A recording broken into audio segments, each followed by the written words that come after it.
کچھ میں احکامات ہیں, کچھ میں, تو آپ تھوڑا سا اس کے حوالے سے ڈیٹیل میں بتائیں کہ مکی صورتوں میں کیا ہے فضیلت اور مدنی صورتوں میں کیا ہے. جی, اس حوالے سے اس میں نا مختلف احکامات ہیں. پہلی بات ہے کہ ایک تو نام کے ساتھ ہے مکی مدنی, اس سے ایک سوچ آتی ہے کہ جو مکہ میں نازل ہوئی وہ مکی اور جو مدینہ میں نازل ہوئی وہ مدنی. بالکل ایسا بھی ہے, کچھ صورتیں ایسی ہیں جو مکہ میں نازل ہوئی وہ مکی ہیں, جو مدینہ میں نازل ہوئی وہ مدنی ہے. لیکن اس کے ساتھ ان آیتوں کو دیکھا جائے, ان میں احکامات کو دیکھا جائے تو کچھ آیات ایسی ہیں جو جن کے اندر عمل ہے, عمل کی دعوت ہے, اصلاح معاشرہ کے حوالے سے احکامات ہیں, یہ ساری جو ہیں مدنی ہیں. اچھا, مدنی میں احکامات ہیں, زندگی کیسے گزارنی ہے اور زندگی کے جو معاملات ہیں وہ کس طرح, یہ ساری ان میں اکثر وہ مدنی ہیں. اور مکی, چونکہ مکہ کے اندر آپ علیہ السلام کا ابتدائی زمانہ تھا اور قرآن نازل ہو رہا تھا, لوگوں کی اکثریت جو تھی وہ گمراہ تھی, مشرک تھے, تو ان آیتوں میں زیادہ تر عذاب, جہنم اور ڈراوے, اور یہ جو آخری پر ہے اس میں چھوٹی چھوٹی آیتیں ہیں, اس میں جہنم کا ذکر ہے, اس میں ڈراووں کا ذکر ہے, اس میں قیامت کا ذکر ہے, اس میں ڈرایا گیا. تو یہ ساری ترغیب, پہلے ترغیب دلائی گئی تاکہ لوگ ڈر کے اسلام قبول کریں, اور جب اسلام قبول کر لیا لوگوں نے, بہت سارے لوگ مسلمان ہو گئے, بہت سارے صحابہ انہوں نے اسلام قبول کر کے عملی زندگی کی طرف آئے, تو پھر اللہ رب العالمین نے اس کے بعد احکامات کی آیتیں نازل کرنا شروع کر دی. تو یہ تھوڑا سا اس میں فرق ہے. ایک نام سے مکی مدنی, بالکل ایسا بھی ہے کہ جو مکہ میں اتری ان میں سے بہت ساری مکی ہیں, جو مدینہ میں اتری بہت ساری مدنی, لیکن ضروری نہیں کہ ساری وہ. اور مدنی صورتوں میں احکامات ہیں اور مکی صورتوں میں ڈراوے اور جہنم اور اس طرح کی چیزیں موجود ہیں. اس کے حوالے سے بات کی گئی. ٹھیک ہے, یہ بات تو ہمیں کلیئر ہو گئی. اچھا, اب آپ سے میں سوال پوچھنا چاہتی ہوں کہ ایک آیت ہے کہ وَنُنَزِّلُ قُرْآنَ مَا هُوَ شِفَاءٌ وَرَحْمَةٌ لِّلْمُؤْمِنِينَ, کہ ہم نے جو ہے نا قرآن کو مومنوں کے لیے شفا بنا کے بھیجا ہے. تو ہم قرآن کے ذریعے سے شفا کس طرح سے حاصل کر سکتے ہیں؟ اللہ کے رسول صلی اللہ علیہ وسلم نے قرآن کے بارے میں ایک واقعہ, صحابہ کرام رضوان اللہ علیہم اجمعین, ان کا ایک دستہ, ایک لشکر کسی علاقے میں جا رہا تھا, تو آپ علیہ السلام نے بھیجا ہوا تھا. راستے میں انہیں کھانے کی طلب ہوئی, کھانا نہیں تھا ان کے پاس. ایک علاقے میں انہوں نے پڑاؤ کیا, ٹھہراؤ کیا, وہاں پر روکے. تو وہاں پر جا کر اس علاقے کے لوگوں سے انہوں نے کچھ تقاضا کیا کھانے کا کہ آپ ہمیں کچھ دے دیں, ہمیں کچھ کھانا چاہیے یا ضروریات ہیں. تو ان لوگوں نے انکار کر دیا, انہوں نے کچھ نہیں دیا. اب وہ خاموش ہو گئے. تو اللہ کا کرنا ایسا ہوا کہ ان کے سردار کو کسی موذی چیز نے, سانپ نے یا بچھو نے, کسی بھی چیز نے ڈس لیا. اب جیسے ڈسا تو وہ پریشان ہو گئے. وہ اب پریشان ہو کے ان کے پاس آئے, کہنے لگے کہ آپ لوگوں میں سے کوئی ایسا ہے کہ اس ہمارے سردار کو اس چیز سے نجات دے دے, یا اس کو شفا ہو جائے, اس کو اس تکلیف سے مکمل نجات مل جائے. تو ایک صحابی فرمانے لگے, جی میرے پاس بالکل اس کا علاج ہے, لیکن میں ایک شرط پہ یہ علاج کروں گا کہ آپ ہمیں اس کے معاوضے کے طور پہ کچھ دیں گے. تو انہوں نے کہا ٹھیک ہے. 30 یا 60 اس طرح کی روایتوں میں آتا ہے, بکریاں طے ہو گئیں. تو یہ وہاں پر گئے اور انہوں نے جا کر وہاں پر قرآن کی تلاوت کی, سورۃ الفاتحہ پڑھی. سورۃ الفاتحہ ایک نام شفا بھی ہے. تو جیسے جیسے وہ پڑھتے گئے اس شخص کو ہوش آتا گیا, اور اس کے بعد وہ بالکل صحیح ہو گیا. اچھا, یہ تو ہو گئے قرآن کے ساتھ جسمانی شفا, لیکن اصل چیز ہے روحانی شفا. آپ جانتی ہیں کہ اللہ کے رسول صلی اللہ علیہ وسلم جس معاشرے کی طرف آئے تھے ان کے دل گندے تھے. وہ نفاق تھا, دلوں کے اندر گند تھا. ایک اللہ کو چھوڑ کر لاکھوں غیر اللہ, جھوٹے خدا انہوں نے بنائے ہوئے تھے, اور لات, منات, عزا اور اس طرح کے بے شمار ان کے بت تھے جن کی پوجا ہوتی تھی. اور ہر علاقے کا اپنا بت تھا, حتیٰ کہ بیت اللہ خانہ کعبہ کے اندر بھی آپ جانتے ہیں 360 بت موجود تھے. تو یہ سارا کچھ تھا. تو اللہ کے رسول صلی اللہ علیہ وسلم جب تشریف لائے تو ان بیمار دلوں کو قرآن کے ساتھ صاف کیا. ان کی جو روح گندی ہو چکی تھی, روح میلی ہو چکی تھی, اس قرآن نے اس روح کو صاف کیا. اس قرآن کے ذریعے ان کو شفا ملی, ان کا جسم بھی صاف ہوا اور ان کی روح بھی صاف ہوئی, اور ان کے جو غلط عقائد تھے وہ بھی ختم ہوئے, اور وہ ایک جھوٹے خداؤں کو چھوڑ کے ایک حقیقی اللہ کی طرف, ایک الہ العالمین کی طرف متوجہ ہو گئے. تو یہ اس آیت کا معنی ہے کہ قرآن ظاہری طور پر بھی شفا ہے, جسمانی طور پر بھی شفا ہے, اور روحانی طور پر بھی اس میں شفا موجود ہے. اور آپ جانتی ہیں جب انسان پریشان ہوتا ہے, ہم آپ دیکھتے ہیں کہ انسان جب پریشان ہوتا ہے، ہر طرف سے جب مایوسیاں چھا جاتی ہیں، اگر وہ مومن ہے، ایک ہے کافر، اس کی ہم بات نہیں کر رہے، اگر وہ مسلمانوں کے گھر پیدا ہوا ہے، مومن ہے، آخرکار وہ مسجد کی طرف آتا ہے، اللہ کی طرف آتا ہے اور قرآن سے اپنا تعلق بحال کرتے ہیں. ہم نے چونکہ ہماری فیلڈ یہی ہے، مساجد میں ہم نماز پڑھاتے ہیں، جمعہ خطبہ دیتے ہیں، تو وہاں کئی لوگ ایسے آتے ہیں، ہم دیکھتے ہیں کہ کئی لوگ جب پریشان ہوتے ہیں مسجد میں آ جاتے ہیں، اور اللہ رب العالمین کے فضل سے جب اللہ کے ساتھ تعلق، قرآن کے ساتھ تعلق بحال کرتے ہیں، پریشانی ختم ہوتی ہے، اور جیسے پریشانی ختم ہوتی ہے اس کے بعد پھر وہ چلے جاتے ہیں. ٹھیک ہے. تو یہ روش غلط ہے. جب آپ اللہ کے ساتھ جڑ گئے تو ہمیشہ رہے، لیکن اس سے یہ چیز ثابت ہوتی ہے کہ قرآن کی وجہ سے مسائل بھی حل ہوتے ہیں، پریشانیاں بھی حل ہوتی ہیں، شفا بھی ملتی ہے، جسمانی بھی، روحانی بھی، ہر طرح کی. ٹھیک ہے.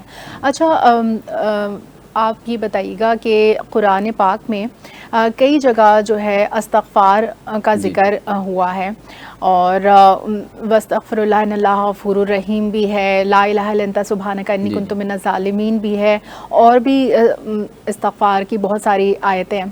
تو ہم کون سی ایسی آیت کو پکڑے استغفار کی قرآن سے کہ جو ثابت ہو حدیث سے، یا پھر جس کی کوئی اوتھینٹسٹی ہو؟ دیکھیں، استغفار کے حوالے سے استغفار کا جو معنی ہے بخشش، اللہ رب العالمین سے معافی مانگنا. تو عموماً استغفر اللہ یہ لفظ مشہور ہے، اور اس کا نبی کریم صلی اللہ علیہ وسلم کے بارے میں آتا ہے کہ آپ علیہ السلام اللہ سے توبہ کیا کرتے تھے، حالانکہ آپ معصوم عن الخطا تھے، اللہ نے آپ کو معاف کیا تھا، صاف ستھرے تھے، لیکن آپ کے بارے میں آتا ہے آپ ایک ایک مجلس میں 100 سے بھی زائد بار استغفار کیا کرتے تھے. مجلس مانے اب مثلا یہ ہماری مجلس ہے، اور دن میں کئی مجالس ہوتی ہوں گی، تو اس لیے آپ صبح شام کے اذکار دیکھ لیں، اس میں بھی 100 مرتبہ استغفار. حضور صلی اللہ علیہ وسلم کون سا استغفار پڑھتے تھے؟ استغفر اللہ واتوب الیہ، یہ الفاظ مخصوص ہیں، لیکن اس کے ساتھ ضروری نہیں ہے کہ جس میں استغفار کا لفظ ہے، جیسے لا الہ الا انت سبحانک انی کنت من الظالمین، یونس علیہ السلام، یہ بھی استغفار ہے. ہاں جی، یہ بھی استغفار ہے. یونس علیہ السلام کے بارے میں آپ جانتی ہیں کہ جب وہ اپنی قوم کو چھوڑ کر چلے گئے اور پھر مچھلی کے پیٹ میں چلے گئے، پھر وہاں پر انہوں نے یہ آیت. اچھا، اس بارے میں تھوڑی سی ایک بات معلوم کرنا چاہوں گی. حضرت یونس علیہ السلام مچھلی کے پیٹ میں کتنے دن رہے تھے؟ 40 دن؟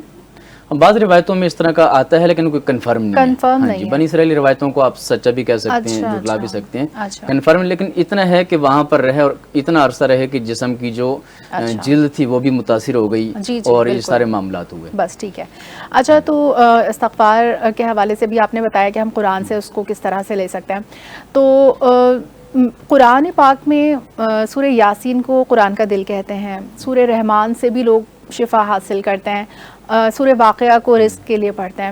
تو اس طرح سے کون سی روایتیں حدیث سے کہ جو قرآن پاک کی کون کون سی ایسی صورتیں ہیں جو ہم اپنے فوائد جن سے حاصل کر سکتے ہیں؟ اچھا، اس سوال سے پہلے ایک اور چیز پچھلے سوال کے متعلق استغفار کے متعلق بتا دوں کہ سید الاستغفار، استغفار کا سردار، یہ صبح شام کے اذکار میں دعا ہے. اللہم انت ربی لا الہ الا انت خلقتنی وانا عبدک وانا علی عہدک ووعدک ما استطعت، یہ پوری دعا ہے.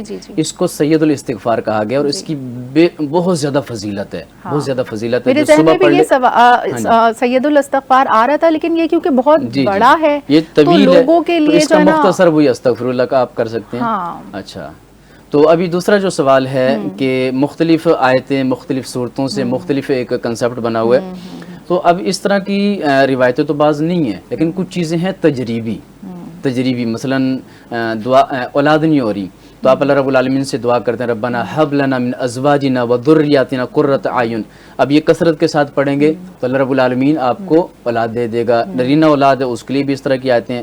حضرت موسیٰ علیہ السلام کے بارے میں آتے ہیں کہ جب قوم فرعون سے بھاگے، وہاں جب آپ کے قتل کا منصوبہ بن گیا تو وہاں جب چلے گئے، وہاں جا کر مدینے میں بیٹھ گئے، وہاں پر جا کر انہوں نے کچھ وہ آیتیں تلاوت کی، رب العالمین کی طرف سے فوراً مدد آ گئی. تو وہ مدد آ گئی. تو اس طرح کی آیتیں ہیں. باقی پورا اسی طرح بہت ساری آیتیں ہیں، ربی انی مغلوب فانتصر ہے، یہ بھی ہم پڑھتے ہیں. تو یہ سب جتنی بھی آیتیں ہیں قرآن میں، انبیاء علیہ السلام نے جن کے ذریعے سے اللہ تعالیٰ نے سے دعا کر کے اپنی مشکل آسان کی، اللہ تعالیٰ نے ان کی دعا کا جواب دیا. تو یہ سب آیتیں ہم کس طرح سے اور کتنی تعداد میں پڑھنا چاہیے کہ ہمیں بھی اس سے افاقہ ہو؟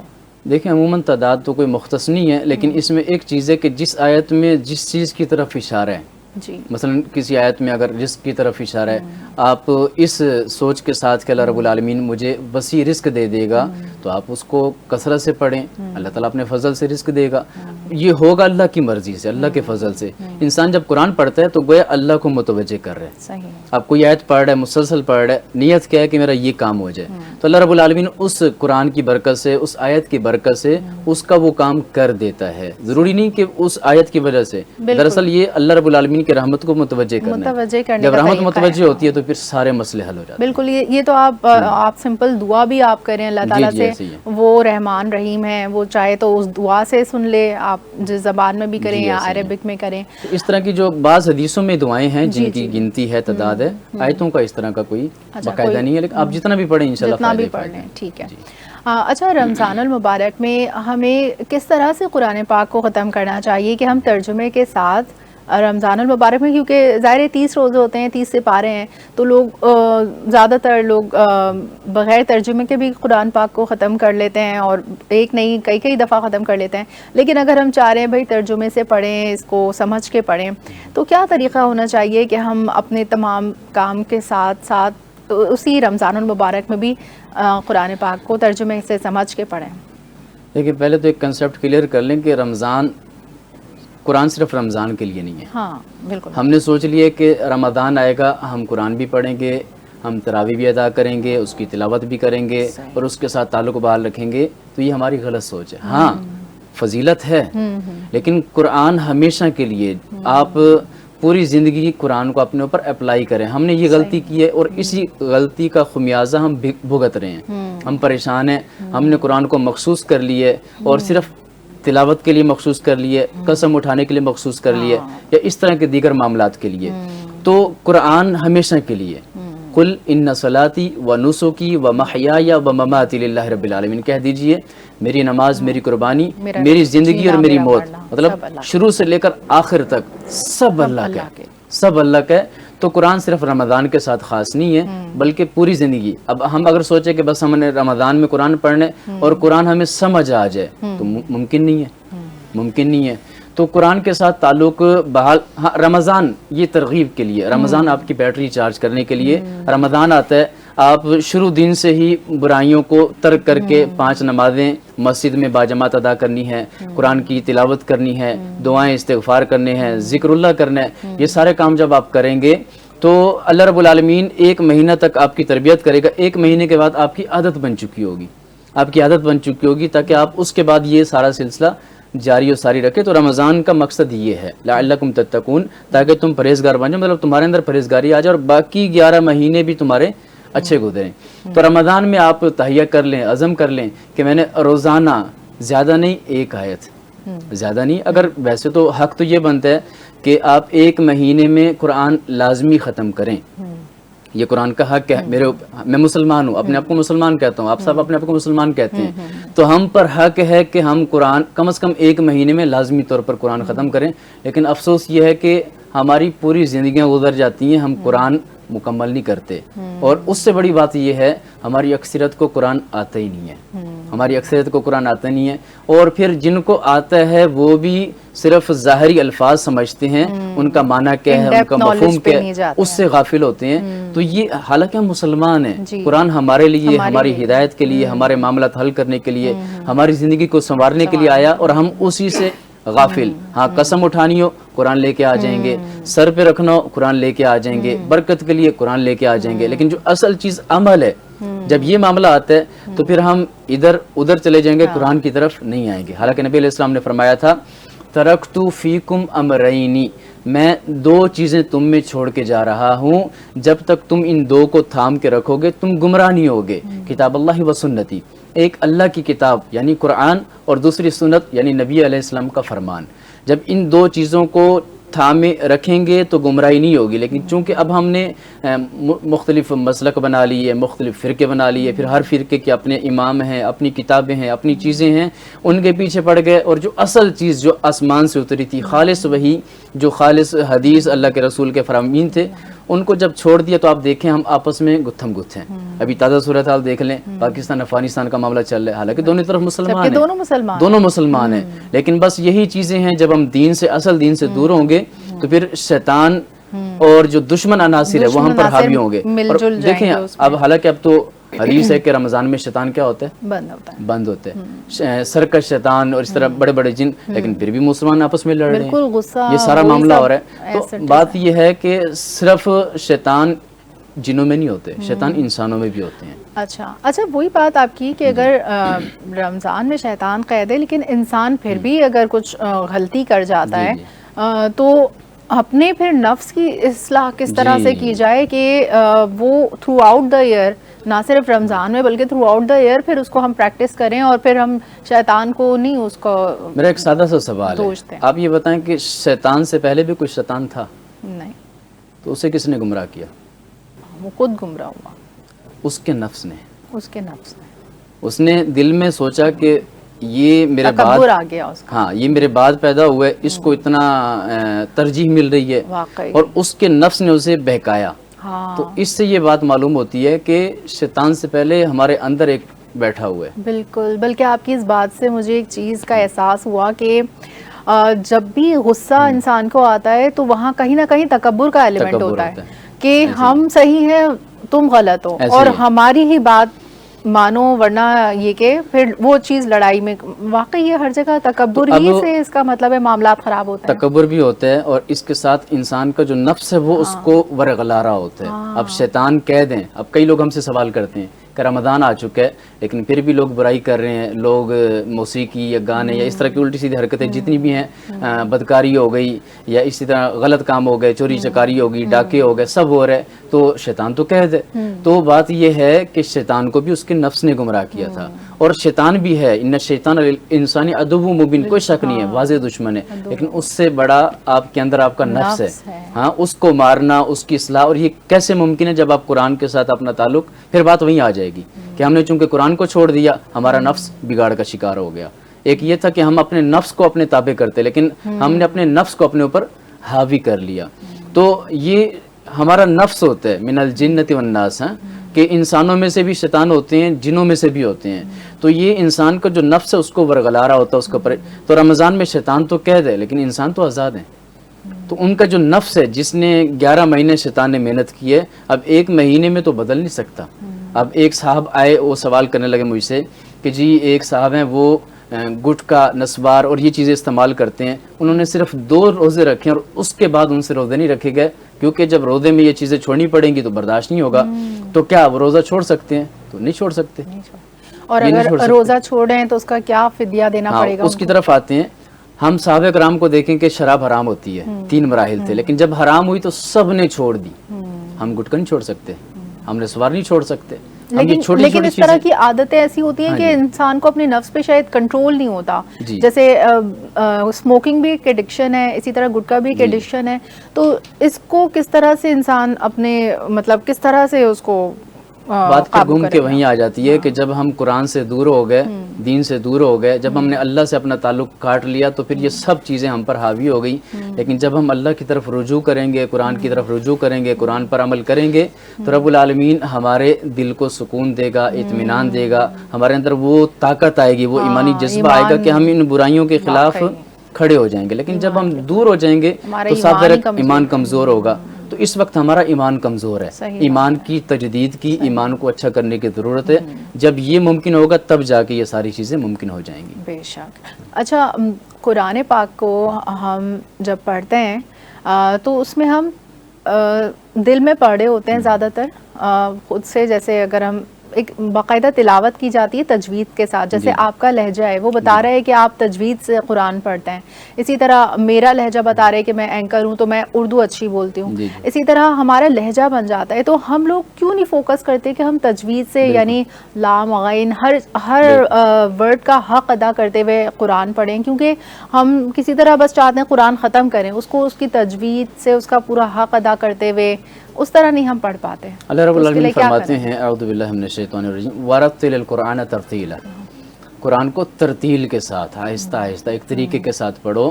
تو اب چونکہ ہم عجم ہیں، البتہ لہجہ تو کسی کا وہ کسی کی قید نہیں ہے، کسی کا غلام نہیں ہے.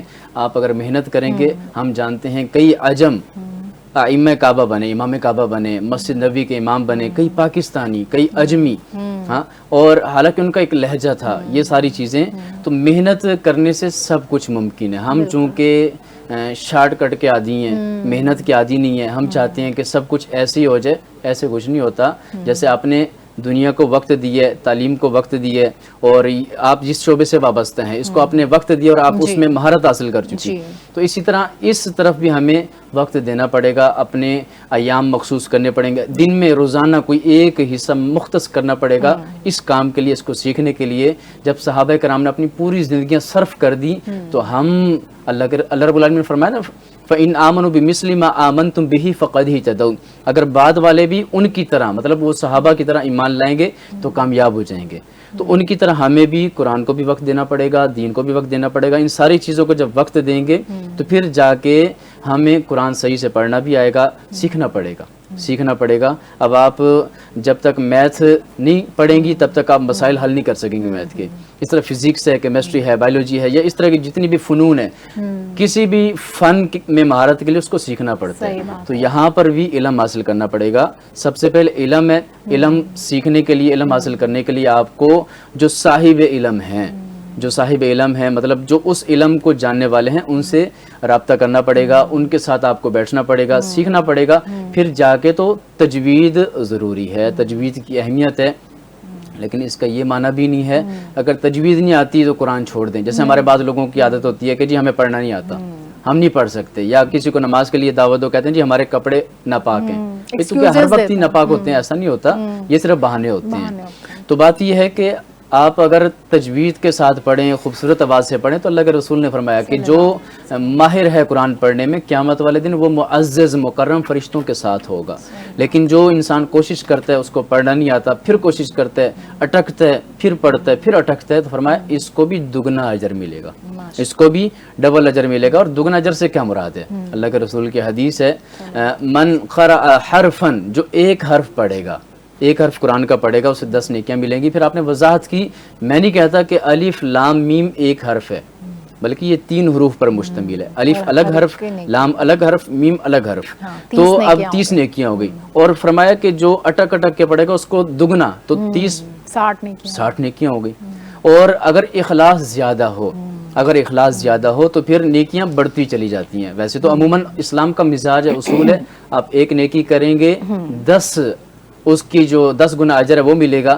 لیکن سورہ بقرہ میں اللہ رب العالمین نے فرماتا ہے کہ اگر اخلاص زیادہ ہو تو اس کی مثال ایسے ہے، آپ نے اللہ کے راستے میں 1 روپیہ خرچ کیا تو اللہ رب العالمین نے اس کی مثال ایک بیج کے ساتھ دی ہے کہ آپ اس ایک بیج کو زمین میں بوتے ہیں، پھر اس بیج سے 7 کونپلیں نکلتی ہیں، پھر ہر کونپل کے اندر 100 دانے ہوتے ہیں، تو اس ایک بیج سے 700 دانے آ گئے، 700 دانے آ گئے. تو یہ آپ کے اخلاص کے اوپر ہے. اگر آپ اخلاص زیادہ ہے، اخلاص کے ساتھ پڑھتے ہیں تو ایک کا بدلہ 10 کے بجائے 700 تک ملے گا.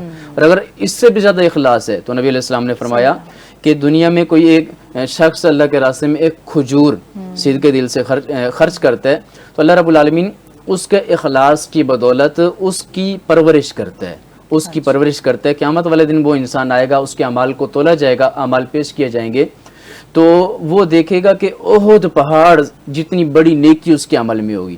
اور وہ پریشان ہو جائے گا، سوچے گا میں نے تو اتنی بڑی نیکی کی نہیں ہے، یہ کہاں سے آ چکی ہے، یہ کہاں سے نیکی آ گئی. تو وہ سوال کرے گا، پوچھے گا، تو اسے بتایا جائے گا تو نے ایک چھوٹی سی نیکی کی تھی، پیچھے اخلاص تھا، پیچھے اخلاص تھا، خالص اللہ کے لیے، نیت خالص اللہ کے لیے تھی. ہماری نیتیں بھی خراب ہیں، تو تیرے اس نیت کی وجہ سے وہ ایک چھوٹی سی نیکی اتنی بڑی بن گئی. تو اب 1 سے 10، 1 سے 700، اور یہاں پر تو کئی ہزار لاکھ آپ کر لیں ایک کی وجہ سے. تو یہ اخلاص کی بدولت ہے. جب آپ اخلاص کے ساتھ عمل کریں تو اخلاص کی وجہ سے چھوٹے عمل میں وزن آتا ہے، وہ بڑا ہو جاتا ہے. اور اخلاص اگر بگڑ جائے، نیت خراب ہو جائے، اس میں ریاکاری آ جائے تو بڑے بڑے عمل وہ خراب ہو جاتے ہیں، تباہ و بربادی کی طرف چلے جاتے ہیں. نبی کریم صلی اللہ علیہ وسلم کے صحابی ہیں سیدنا ابو ہریرہ رضی اللہ تعالیٰ عنہ. تو سیدنا ابو ہریرہ کے بارے میں آتا ہے کہ سب سے عظیم صحابی، سب سے زیادہ ان کو احادیث مبارکہ حفظ تھیں، اور احادیث کی وجہ سے، ان کو یاد کرنے کی وجہ سے کہیں کماتے نہیں تھے، ہر وقت اللہ کے رسول کے ساتھ رہتے تھے، اور کئی دفعہ بھوک کی وجہ سے بے ہوش ہو جاتے تھے. لوگ سمجھتے تھے کہ شاید انہیں دورہ پڑ گیا، ایسا نہیں ہوتا تھا. تو ان سے کسی نے سوال کیا کہ آپ ہمیں کوئی ایسی حدیث سنائیں جو آپ نے اللہ کے رسول سے خود سنی ہو. حالانکہ آپ نے تو کئی سنی تھی، لیکن آپ نے کہا ٹھیک ہے میں ایک ایسی حدیث سناؤں گا جو میں نے خود آپ علیہ السلام سے سنی ہے، آپ صلی اللہ علیہ وسلم سے سنی ہے. تو اب وہ حدیث سنانے کے لیے تیار ہوئے، بے ہوش ہو کے گر گئے. پھر انہیں کچھ دیر بعد ہوش آیا، پھر کہنے لگے میں سناتا ہوں، پھر بے ہوش ہو کے گر گئے اس حدیث کے روب کی وجہ سے. پھر تھوڑی دیر بعد ہوش آیا، پھر تیسری دفعہ پھر بے ہوش ہو کے گر گئے. اس کے بعد کچھ حوصلہ پکڑا اور اس کے بعد حدیث شروع کی.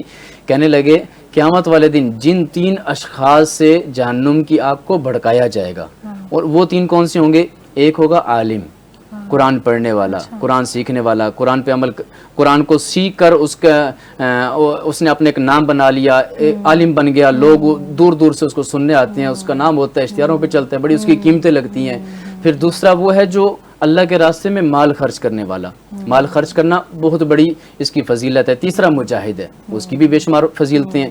لیکن جب ان تینوں نے بڑی بڑی نیکیاں کی، نیت کیا تھی؟ جو عالم تھا اس کی نیت تھی کہ لوگ میرے نام کے اشتہارات لگائیں، لوگ مجھے دور دور سے کال کریں. میرا قاری کی نیت یہ تھی کہ لوگ میری آواز سن کے اش اش کر اٹھیں اور مجھے جگہ جگہ سے دعوتیں آئیں. مالدار کی نیت یہ تھی کہ لوگ کہیں کہ میں بڑا سخی ہوں، بڑا مالدار ہوں، میرے نام کے چرچے ہوں، جیسے قارون تھا. پھر اسی طرح جو مجاہد تھا اس نے بھی کہا کہ لوگ میرے مرنے کے بعد میری قربانی کی مثالیں دیں.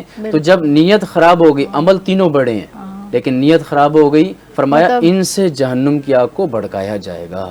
بالکل. اور میں یہی دیکھ رہی ہوں آج کل سوشل میڈیا نے اس چیز کو اور زیادہ ہائی لائٹ کیا ہے کہ ہر کوئی اپنا فن کو اس طرح سے ہائی لائٹ کرنے کی کوشش کر رہا ہوتا ہے، اور پھر وہ اس میں ریاکاری بھی آ جاتی ہے. بیت اللہ میں آپ جاتے ہیں، ہر بندے کی چاہت، اللہ تعالیٰ ہمیں بھی لے جائے وہاں پر، آپ کو بھی لے جائے. ہر بندے کی چاہت ہے کہ وہاں حج کریں، عمرے کریں، بار بار اللہ کے گھر کی زیارت کریں، دیدار کریں. لیکن ہم دیکھتے ہیں کہ وہاں جا کر بھی یہ ریاکاری، یہ دکھلاوا، یہ ساری چیزیں، تو ان چیزوں کی وجہ سے ہمارے اعمال برباد ہو رہے ہیں. ہم پتہ نہیں کس راستے پر چل چکے ہیں. تو اصل چیز اخلاص ہے. نیت اچھی ہو تو چھوٹے عمل میں بھی وزن آ جاتا ہے. اگر نیت خراب ہو گئی تو بڑے بڑے عمل بھی وہ ضائع ہو جاتے ہیں، رائگاں ہو جاتے ہیں. تو اس لیے اپنی نیت کو اچھا کریں. تو قرآن کا معاملہ بھی یہی ہے کہ جب آپ قرآن کو پڑھیں، آپ کی نیت اچھی ہوگی تو انشاءاللہ اجر ملے گا، بہت زیادہ ملے گا. اگر نیت خراب ہو جائے گی، پھر آپ جتنا مرضی اچھا قرآن پڑھ لیں، دنیا میں تو آپ کو فائدہ مل جائے گا لیکن آخرت میں پھر فائدے سے خطرہ ہے کہ آپ معروف ہو سکتے ہیں. آپ کی ہر عمل کا دار و مدار آپ کی نیت پر ہے. بہت اچھی بات آپ نے بتائی. اور خاص طور سے ہمیں یہ دیکھنا چاہیے کہ رمضان المبارک ہی نہیں، تھرو آؤٹ دا ایئر بھی ہمیں قرآن کو لے کے چلنا چاہیے، اس کے ترجمے سے پڑھنا چاہیے اور سمجھنا چاہیے اور اس کو اپنی زندگیوں میں امپلیمنٹ کرنا چاہیے. بہت شکریہ، آپ نے ہمیں وقت دیا. ایک تھوڑی سی بات کر لوں میں کہ اس وقت ہمارے پاس بہانہ بھی کوئی نہیں ہے. پہلے سابقہ ادوار میں پیچھے چلے جائیں تو بہانے تھے کہ ہمارے پاس کوئی سہولت نہیں ہے، کوئی ہم سفر نہیں کر سکتے. اب موبائل ہے آپ کے پاس، اور موبائل میں ایک ایپ آپ کھولیں اور سب کچھ آ جائے گا. ایک بہترین اپلیکیشن ہے مکتبہ شاملہ اردو کے نام سے، بہترین اپلیکیشن ہے. آپ اس کو انسٹال کریں. اس میں کیٹیگریز ہیں، حدیث، قرآن اور پھر کئی کتب، دینی کتب. اب آپ اگر قرآن کھولتی ہیں، ایک آیت کھولتی ہیں، اس ایک آیت کے نیچے آپ 6 7 10 عالموں کے ترجمے آ جائیں گے، پھر اس کے ساتھ تفسیریں آ جائیں گی. پھر اس طرح اسلام 360 ہے، مکتبہ شاملہ اردو، کیونکہ جو مکتبہ شاملہ عربی ہے وہ بڑا وسیع اور سارا عربی میں ہے. اردو اس طرح، اس کے علاوہ بے شمار اپلیکیشنز ہیں. اس طرح اسلام 360 ہے، وہ بھی بڑی وسیع اپلیکیشن ہے. اس میں بھی بے شمار آپ وہ اپلیکیشن کھولتی ہیں، ایک آیت کسی لفظ پہ کلک کریں، اس لفظ کے جتنے معنی ہیں، مفاہیم ہیں اور اس کی جو تجوید ہے، اور باقاعدہ اسلام 360 میں تجوید کا بھی آپشن ہے. آپ قرآن پڑھیں، وہ آپ کو بتائے گا کہ آپ نے یہ لفظ غلط پڑھا ہے اور یہ صحیح پڑھا ہے. بہت شکریہ. پروگرام کا وقت ختم ہوا یہاں پر. اب تک کے لیے دیجیے اجازت. اللہ حافظ.